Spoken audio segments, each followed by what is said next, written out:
Welcome back to the Retail Initiative podcast. I have one of my favorite people in the entire retail world, Tara Austin, owner of Ruthie Grace, and my partner in Manifest. We do this whole manifesting together. We'll talk about that. What's fun, Tara, I'm so glad you're here. Hey, I'm honestly, when you texted me a couple weeks ago and you were like, hey, Tara, I want to have you on the podcast. I was like, yes, because I don't know if you've been around for any moment of time, been in our circle, hearing us manifest, talk on social media. Like, I like to talk and I really enjoy having conversations.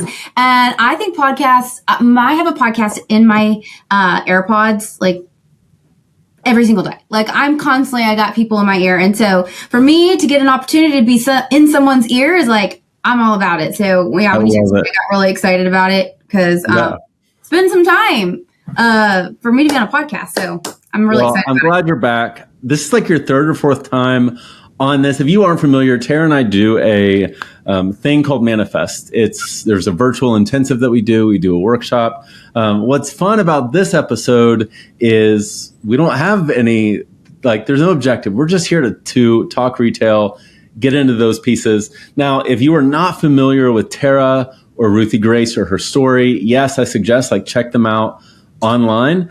There's also an episode that we'll link to in the show notes where we get more into her story and background. And so if you're like, oh, Tara Austin, I would love to hear her story, we'll link to that episode in the show notes so you can go back and hear some of those stories. So let's bring it to today. We're recording this at the end of 2024, but people that are listening, they're listening to it. It's already 2025. In the future. Here we are in the future, in their ear. But 2024, we saw I would say the biggest shift in our life, our lifetimes in the retail space. What did you see in Ruthie Grace in 2024? Good or more challenging than before? How would you kind of summarize the year on the Ruthie Grace side of things? Okay, so there is a little context I want to give before I fully answer that question, because there's something kind of unique about me, and I think it's worth saying is I've been doing this almost 14 years.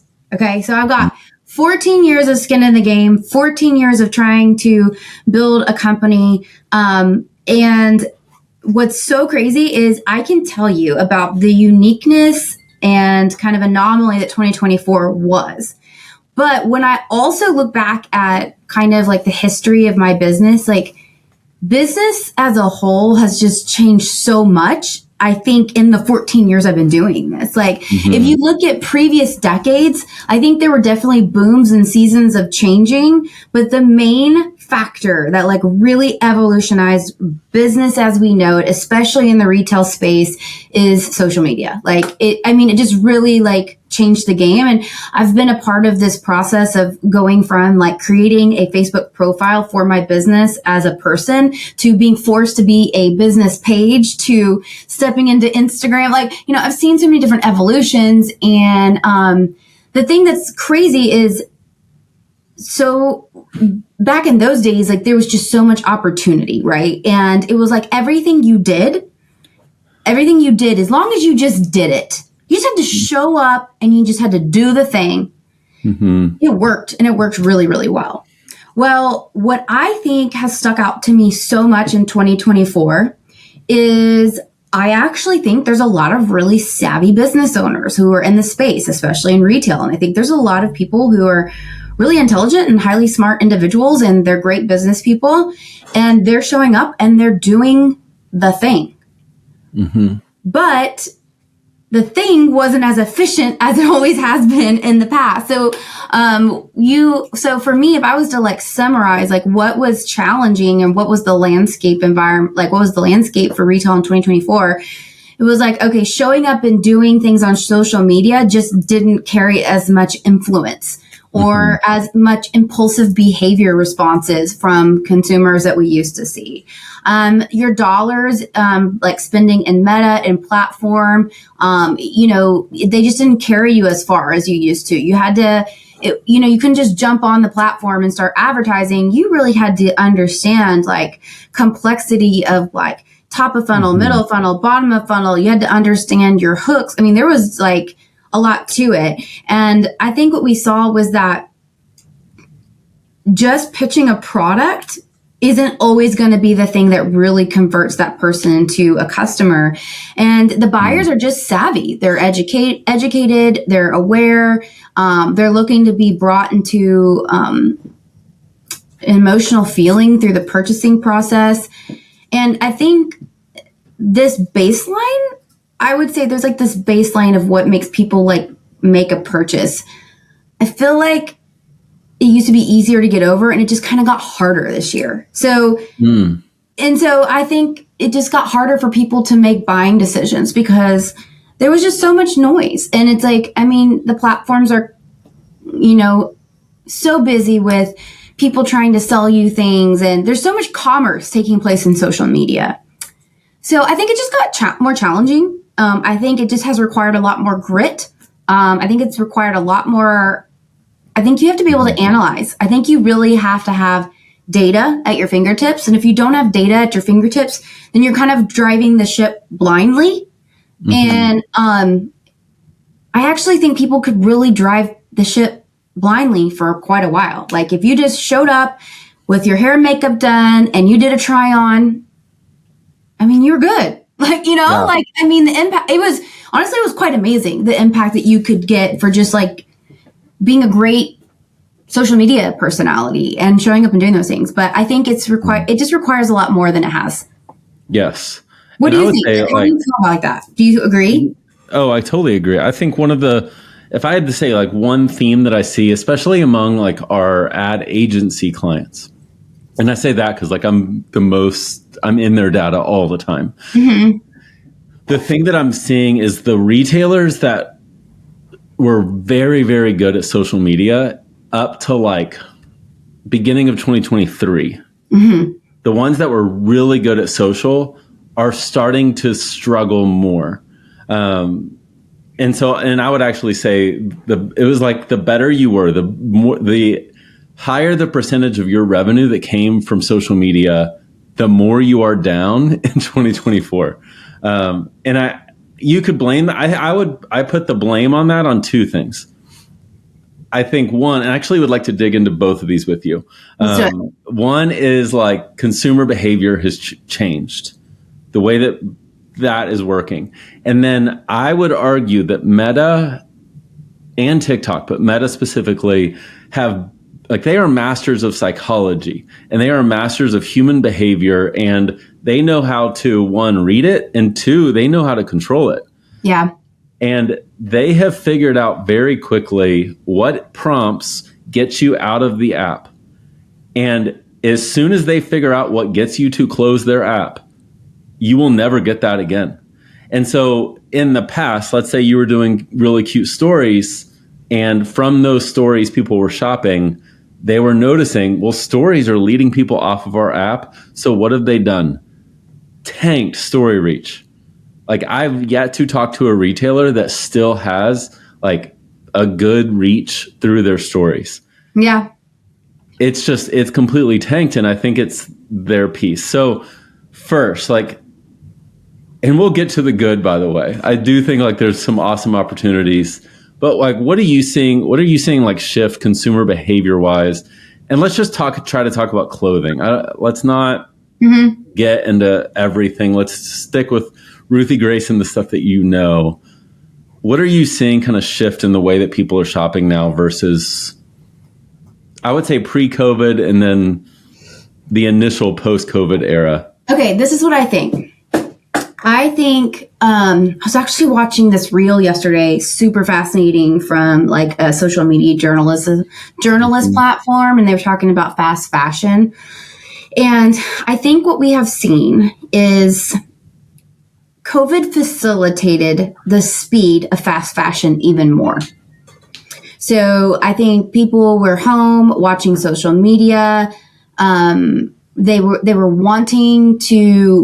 were bored, so they were wanting to buy things. And I think fast fashion sped up their process even faster. In fact, if you look at like the processing rate and the speed at which Shein can produce volume, it is like mind blowing. And what this reel was saying was like, back in the 90s, the brands that were sold to like middle class people, they were like your department stores, and they didn't sell trends. They just sold seasonal clothes. Trends were only reserved for luxury designers and people coming off the runway, like celebrities. Like, that's it. But what fast fashion did was it brought the runways to the middle, lower class at an attainable price that they could afford to have trends. Okay, so what I think has happened is there was this massive explosion and boom of like, finally these brands were bringing these trends to the middle class. People were able to form, they were consuming. It was like a high. It was like an experience. And then COVID turns around and amplifies this experience. It's like puts it on speed. And then I think what has happened is now 3 years passed, 4 years passed, consumers are going, I don't know that I really want to buy something that's like maybe going to only be worth it for 6 months. Like, they're just kind of like, I really just want clothes that are like, I'm actually going to be able to wear it quite a bit, because it actually takes a lot of work to maintain a closet that has all that new stuff all the time. Like, you get overwhelmed. There's so much clutter, like, you know, all these things. And I think people are like, I still want trends, but I actually I want a trend that doesn't feel like it's going to come up and go away overnight. I want something that feels a little more long-term. Yeah. You know? And so like, they might look for trends in the form of like, let me give you an example. Like skinny jeans versus straight leg jeans, right? Like, that's a trend that's like, okay, people are going to go buy new jeans and look for straight leg, and they're okay buying straight leg or even wide leg jeans. And so they're looking at their jeans and buying those versions. Today I'm wearing like a wide leg leather pant. Like, I used to have a skinny leather pant, right? So like, I'm buying those trends, but like the trends that are like super, super, super glaring, like they show up for 2 months and then they go away. I think consumers are burnt out on that process. Yes, which I think that in a lot of ways is what drove so much of women's clothing sales, was those trends. Right. And so now it's like, we kind of have to figure out, okay, how do we have a unique value proposition and really give a clear answer to why should you shop with me if trends is not what they're searching for? And I think that's the challenging one. And I actually want to circle back to that piece, because I want to get to the other, because one of the things you shared at our last workshop, or I don't even remember if it was at the workshop or our planning meetings, but was about how you've had your team begin to kind of take their attention away from social media. And what's fascinating is like, when people, you know, they know that we've worked together and they know about Manifest. And so like, I get asked questions about you all the time on like the calls that I do with retailers and all of that. And the thing that everyone wants to know is like Ruthie Grace's social media strategy. And so what's been fascinating is when I'm like, well, right now it's do they have one? Yes, but it's not a massive focus like it once was. I'd love to get into that. Like, what has led to this kind of deprioritizing? Like, where does it still fit into what Ruthie Grace is doing? And what has that focus shifted to now that social is not like the end all be all for Ruthie Grace? Because once upon a time, like, you were the queen of social media for boutique retail. So I guess tell some of that story. Like, how has that transformed for you? Okay, so what's really interesting is, in the same way that there were trends in clothing, there were a lot of trends in social media. And if you could get by the clothing trend and you could follow the social media trend, by golly, you had a winning combination that you could just go viral. But if you think about social media, it's almost following the same pattern of clothing. It's like people are kind of going, I don't want my success in platform to be based off of me just being able to follow social media trends. So I really kind of like had to kind of take a step back. And I think we were a part of the group of people that, like, maybe not to the extent, because we weren't as reliant on social media when this started happening, but we definitely would fall into the category of people who used to drive a lot of organic revenue outside of social media, and we all of a sudden saw that really start to drop. But so what I started noticing, and I'll kind of like follow you through my thought process here, was like what we used to do, well, we still do it, is we do Thursday launches. And we started noticing that the launches were underperforming. Now, mind you, like I don't always share numbers, but like I've had close to $100,000 day product launch with just new product. Okay. So like I've experienced like the true hit of dopamine where you're just like, I'm about to be a millionaire, honey. You know what I mean? And then to be like, okay, this is my sweet spot. You know, this is what I'm good at. And we had this entire social media strategy built around building hype for people for launches. And over time, that strategy stopped serving us and it stopped working. And then we kind of started going, okay, well, you know, we started kind of picking apart, well, what's happening here? So then I started saying, okay, well, we've got two ways of driving traffic on our launch days. We either bring people in from social media or we bring them in from owned assets, which is email and SMS. And I was like, the one that I'm willing to try not as much is the social media instead of not trying email and SMS. And so, because I realized that our actual revenue from social media started declining. How did I notice that? Well, we used to be able to be so good at predicting the total launch based on the number of views our IGTV video would get the night before. So we literally could post this, it's now a reel, but it used to be IGTV. It was a little bit longer form content. We could post it. We could map how many views it would get by the time we woke up on Thursday, like literally overnight. If it hit X amount of views, then we could almost tell you exactly how much volume the launch would do. Like, that's how impactful that was. It's insane. It's insane that it was that close.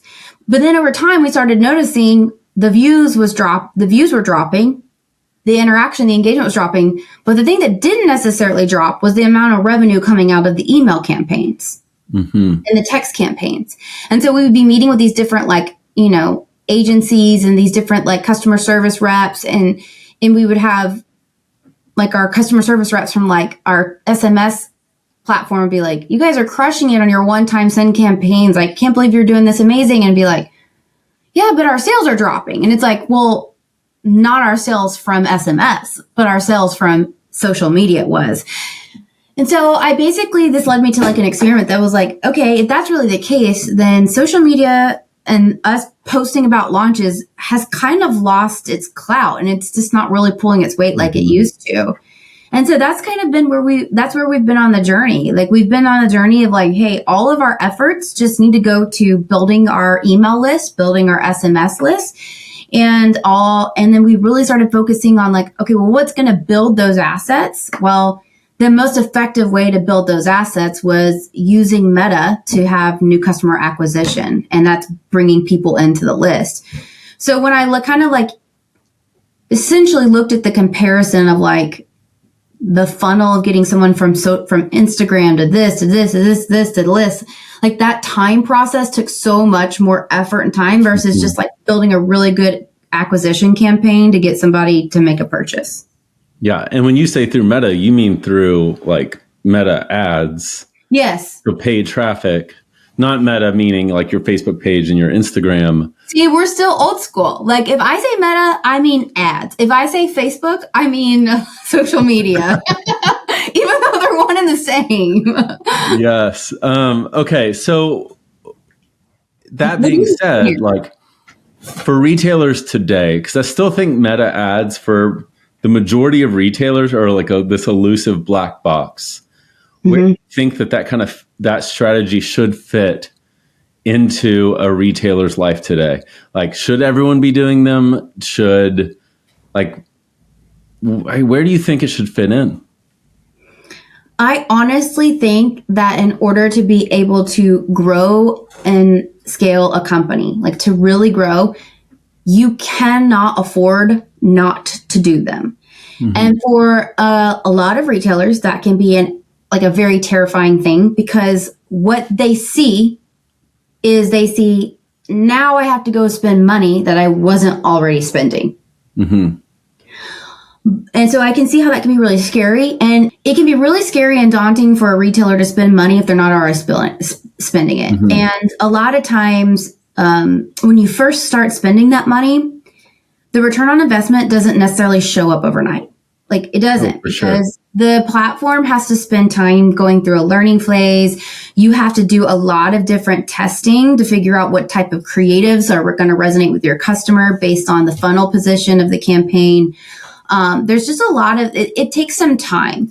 So you have to really approach it with like this long-term investment. But the thing that's really beautiful about it is if you don't start, you'll never have the data that allows you to just have incremental efficiency increases that you wouldn't have if you just spent all this time creating all this content and all these reels and all these stories. So start looking at your personal time as a retailer and putting a dollar amount on it and asking yourself, if I can shift the expense from my hourly rate to paying Meta to go do it for me. Wow. Yeah. Right? Oh, absolutely. So it's like, and how much more reach does Meta have than I have? Like I have to have something go viral. I have to have something build with some engagement in order to get outside of my existing customer base. Versus if I go pay the platform to do it for me, I can tell the platform, do not send this advertisement to someone who already follows me. Go get me people who've never seen me before. Yeah. And I just don't think people can comprehend the fact that that is truly the means to growing a business. Yes. And I think one of the mistakes that people go into because even to go back to some of your, it's fun because I've seen so much behind the scenes, is they'll go in with it looking for exactly what you just said. Only show, like, all I want is new people. And so they, they'll exclude all of their customer list. They'll exclude all their followers, which that's a good thing to do. But I think there's a lot of times this belief around like retargeting and your existing customers buying through paid ads. There's this like flawed belief of they would have bought anyway. Meta didn't do that. I did that customer. So how did you think about that, especially early on, but even now, like letting Meta take credit for your existing customers? Is that something that you tend to discredit, or is that something that you're like, no, like I need Meta ads to get my existing customers to buy for their fourth time? Like, how do you approach those things? So the way I approach it is it all exists in a single ecosystem. And I know that I would rather bet on allowing Meta to help me retarget the existing customers and bring them back in faster and quicker than relying on myself to attribute the sale from something I've done. It also goes back to Meta gives me data. I can do things with data. If I can't get data, I can't do anything about it. I can just keep doing this, the definition of insanity, which is doing the same thing over and over again without making a change. And that's the thing that I think retailers need to get through their head is if nothing is changing in your business, nothing is changing, and you feel like you're banging your head against the wall, but yet you're unwilling to try this thing that's open to you to change, then do that. Do that, Yeah. And the other thing that I look at all the time, and this is my perspective, is I look at large direct-to-consumer brands and what they've done in their businesses to grow and scale. And you cannot find a single brand that has not spent money on platform in Meta, and you can literally you can grow and scale well past 8 figures advertising on a single platform. So you have to reject the scarcity mindset of like, I don't want to go spend more money, and ask yourself, if I spend this money, how much more can I get? Yes. And so it is a very, it's a very backwards way, I think, for a lot of people to think, because they're like, I'm not spending that money and I used to make X. Now I'm not making X. So you're telling me, but now I have to go spend money. And so they're just doing all these subtractions. But what I don't think they realize is actually in a couple months, you're going to be doing a lot of additions. Yes, absolutely. And I think some of it, especially for ones that were previously doing well, that have been hit by changes in social, one of the challenging things is they're like, well, I used to have this for free. Now you're telling me I have to pay for it. That is less money that I'm getting. Well, I just want to go back to that. And I think it's almost like comparing your diet and your exercise against what you were able to do in high school. It's like, hey, you know what? That era did exist. There was actually an era where you could post on Facebook and you're going to get sales. You just posted and people bought. It was the Wild West. And I think that era almost like made people think they were good at e-commerce, but they were really just good at social selling. But that really is comparing your metabolism and all of those things from when you were in high school to today. And it's like, look, that's not coming back.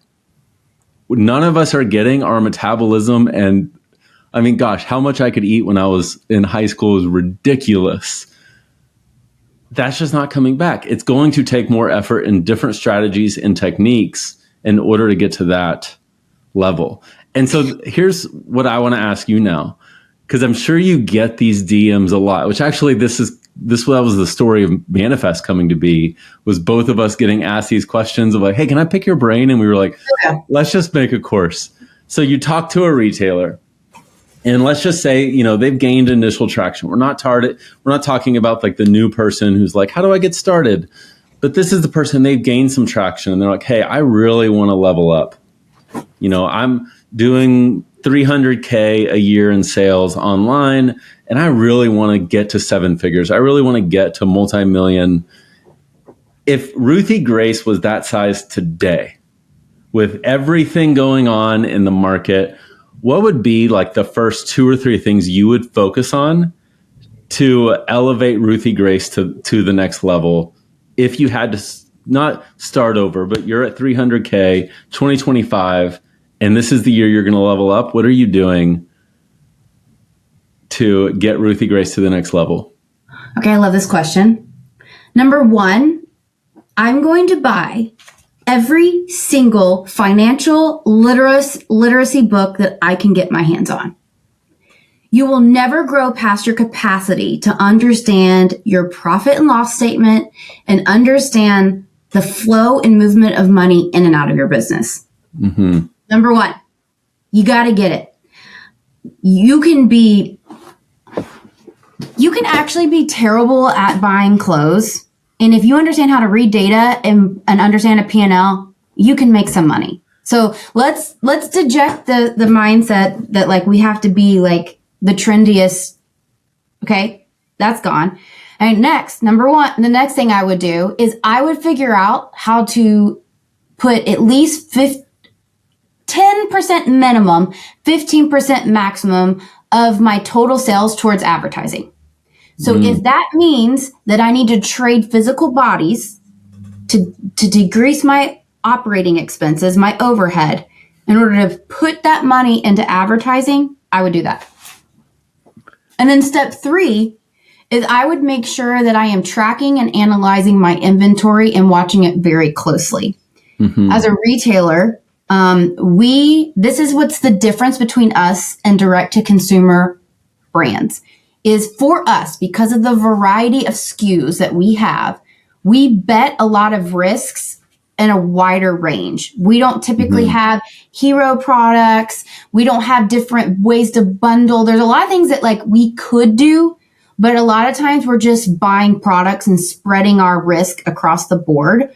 It's very easy for money to get locked up in bad buying decisions. And the bad buying decisions are not necessarily based on like products that just weren't cute. It's more or less like you just didn't use data to guide your future decisions. Like you should have known that you actually sell dresses better than tops, but you went heavy on tops in the spring when you should have gone heavy on dresses. Like I'm talking like that kind of data. I'm saying like you actually need to have an understanding of like what classes you sell well. So that way you can have a little bit more narrow focus. So that way when you're going to the table to bet, you have a more guided data backed betting position than just like throwing money on the table. Those are the 3 things I would do. So number 1, I would increase my financial literacy. Number 2, I would try to spend 10 to 15% of my total revenue on ads that required me to cut operating expenses in order to be able to do so, I would do it immediately. And number 3, I would get really good at watching my inventory data. And from there, those 3 things, I'm telling you, those 3 things could take you to 5, 6, well into the 7-figure range. What do you think? I agree. I tend to go a lot more. Gosh, your things are strategic. Maybe I think that you have some assumptions. Which, by the way, I'm letting you guys listening be like a fly on the wall. When Tara and I plan our manifest stuff, like this is kind of what we do: is we bounce these things off, and what we end up with is like my brilliance and Tara's brilliance, and we meet in the middle. We meet in the middle, and it becomes like the best of our stuff. I think there's some assumptions around, like things that I think are precursors to that. It's not that they're more important to that. It's just like they're the prerequisite around like I would be going back to the basics around like, do I really get my customer as well as I think they do? Because if there's one skill set you have, like at any given moment, like for you guys don't know this, Tara's perfect customer. They call her Ruthie. I could ask her any question about Ruthie right now, and she would know, like, hey, what did she do for dinner last Friday? Oh, you're actually asking me? Mexican food, 100%. Okay, what was the last concert you went to? Most likely it was probably any version of Morgan Wallen. She probably went to Lainey Wilson, Cody Johnson. Like, she's still very much like your cowgirl, but that's not like her everyday life. You know what I'm saying? But those are the concerts she's going to. So she has the outfits, but it's not like 1,000% her wardrobe. She lives in a subdivision. Yeah, her boots live in a box that she gets out. Yeah, in the attic. She gets them down. They smell like leather every time. It's awesome. Oh, that's the best feeling. Okay, so Tara knows her customer so well, and then I would be going really hard into like competitive advantage and getting a really clear answer on why should I shop with you? Like, so what? That's how I like to see it. Is like you post on social, you send an email, you run an ad. So what? If there's not a good answer to that question, I think it makes the things that you talk about be an uphill battle. For sure. And so I see it as I don't think those are the areas to focus. I wholeheartedly agree, because you went straight to the non-sexy stuff. But I think that growth, long-term sustainable growth, is found in the non-sexy things. Yeah. And so you know what, now that you're saying that, I'm like, oh yeah, I would have told you that, because you could spend ad dollars all day long, but if you don't know your customer, you're going to miss the mark every single time. Yes. And so I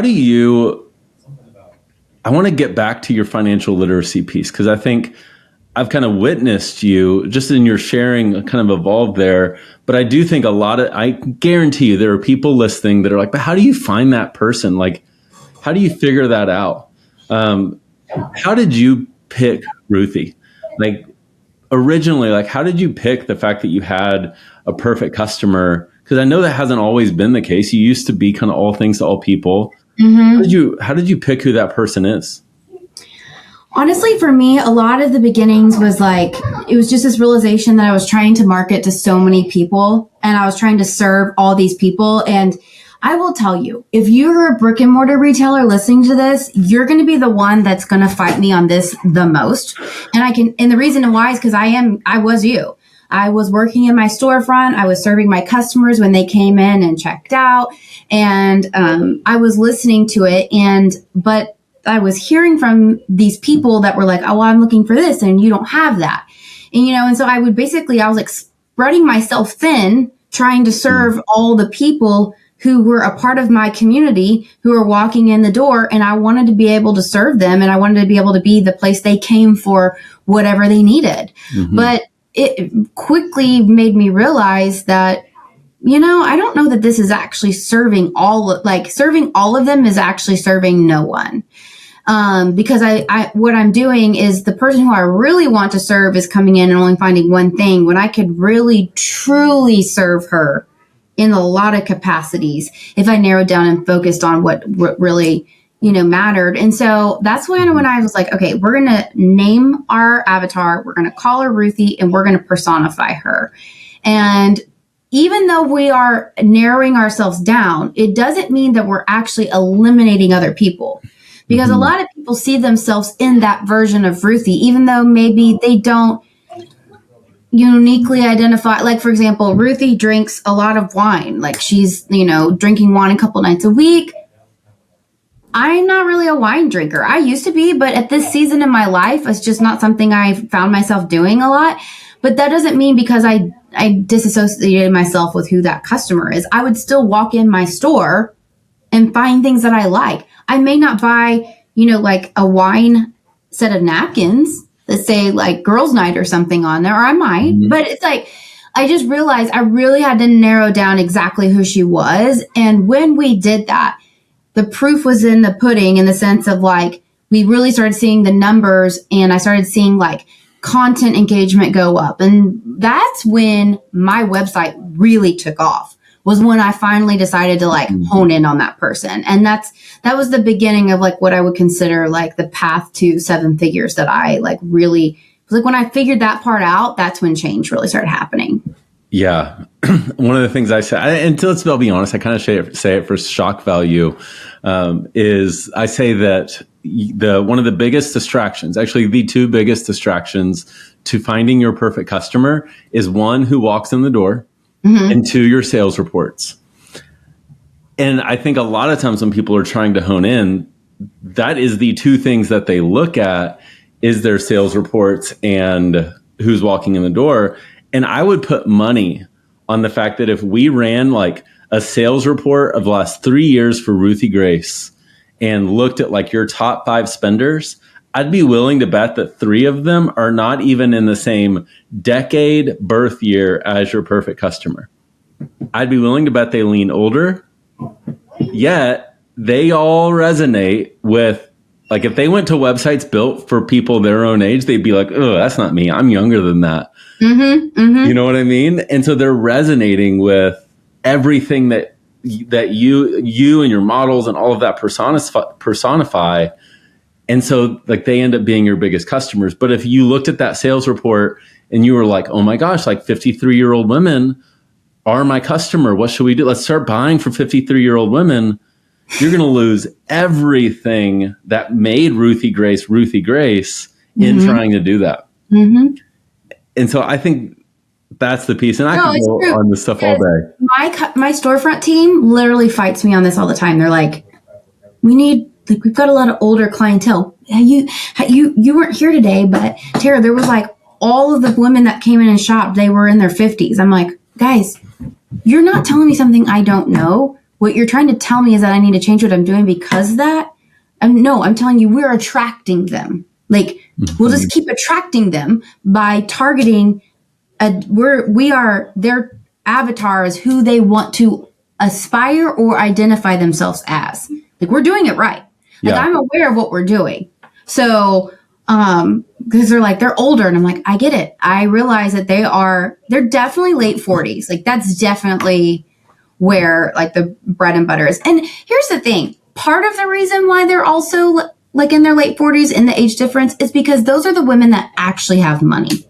Like they're actually the ones making money. So that's why they're the spenders. So it's like, it's in my best interest to make sure that the women who actually have the disposable income are my target customer. I just have to figure out how to create my avatar to be somebody that they want to be like. Yes, it's that aspirational element. Like they aspire to be, and they want to see themselves like that. Gosh, I love it. Tara, this has been a lot of fun. I love whenever we get to jam on retail and all of those shifts. Now, for people that don't follow you, where can people find you on Instagram if they want to follow you? Because you share so much cool stuff about retail in your own profile. Where can people find you? Okay. At Tara Grace Austin, just like the city, on Instagram. Pretty simple. It's my full name. Yep. There I'm at. And then Shop Ruthie Grace is my business name. Used to have another business, but we didn't get to talk about that, but we actually shut down a business this year. Actually, crazy enough, we are locking the doors today. Wow. We sold out of all the inventory. We were going to carry it till December 24th, but people came running when we started marking down the clearance. So we have no point to keep it open anymore. So yeah, so it's good, but it's also kind of like a moment in time, you know? Yeah. And how are you thinking? I mean, I know I started to wrap up, but I have to ask, like, how are you thinking about that? Like, is this one of those like, man, that sucks. Like, I wish we didn't do it. Or are you like, or, oh my gosh, we learned so much. Like, how are you feeling about that? Both. I learned a lot. I learned a whole lot. And I find comfort in knowing that most of I say this all the time, but like if you've ever watched like the School of Hard Knocks on Instagram where that guy goes around and interviews like millionaires and billionaires, he'll always say like, how old were you when you made your first million? And have you ever been broke before? And almost all of them have been like, oh yeah, I've been way broke. And it's not like that they started out broke and made money. It's that they were broke, made money, were broke again, made money. And so, so when I look at it, I'm like, most people want to think that they would be smart enough to avoid going to that broke phase. And I'm not necessarily saying that I'm broke. I'm just saying that more or less there is this curve in learning things that you have to walk through. It's very experiential. And so it was a lesson that I learned, and I learned a lot. And I learned, like, it took off the rose-colored glasses and put me in kind of a different realm in retail because it was men's clothing. And it basically allowed me to apply what I knew to be true, but also learn from a different angle.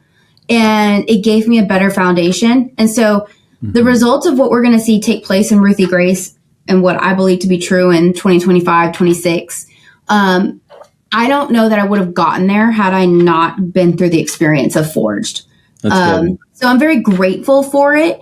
But there also is some, like, I look back and I'm like, man, I dragged some people through that experience. Like, I see like the impact that it had on my family and things like that. And so, obviously everybody wishes they can avoid the experience, but I think on the other side of it, I'm grateful. I'm grateful for what I've learned. And, I know a lot now. That's good. Well, Tara, thank you so much for being here. It's such a pleasure to have you every time. Thank you. Yeah. I always enjoy our conversations. I leave feeling more inspired than I came in. So that's for sure. You're just fun. It's just fun. Like, I think everybody in business has to have that person that they kind of chat with about business. And you're that for me in a lot of ways. Like, I love hearing your perspective because you have a different angle. And I know you like hearing mine because I have a different angle. And I think that's what's really cool about business is it goes past the products you sell, but it really moves into the relationships you build. And so that's one of the coolest part for me. And what I do is not just like the relationship with customers, but the relationship with other business owners. And so I just want to encourage people, like, in 2025, if you're not there, like, go make a business friend, like, do it, like, reach out, build relationships with people, spend time talking, hashing things out. Like, it's a very necessary process of growth and entrepreneurship. And I just can't recommend it enough. So thank you, Josh, for being that person for me.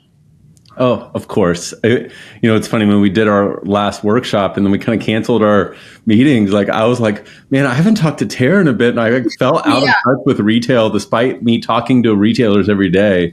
It was something about those conversations. So yes, same back to you. All right. Well, those listening, we'll see you next time. Thanks for tuning in. And as always, leave a review, all that good stuff. It really is so helpful when you do that. And we will see you next time. Hey, thanks for tuning into this episode of the Retail Initiative podcast. If you want more free resources, trainings, downloads, you can get those at madebycapital.com/podcast. Again, that's madebycapital.com/podcast. And for those of you that are serious and really want to take the success that you've built in your brick and mortar storefront and you want to create that same level of success online, I invite you to schedule a free call with me, at madebycapital.com/schedule, where we'll dig into your business, like where things are now, where you're wanting to go, getting really clear on your goals, and what are the 2 or 3 things that might be standing in the way of getting there. Now, look, if we're a good fit, I'd love to share what that looks like. And if not, my hope is that you leave with clarity on where to focus for you to reach your goals. So again, thanks for tuning in. And as always, leave a review, make sure you're subscribed, and I cannot wait to see you next time.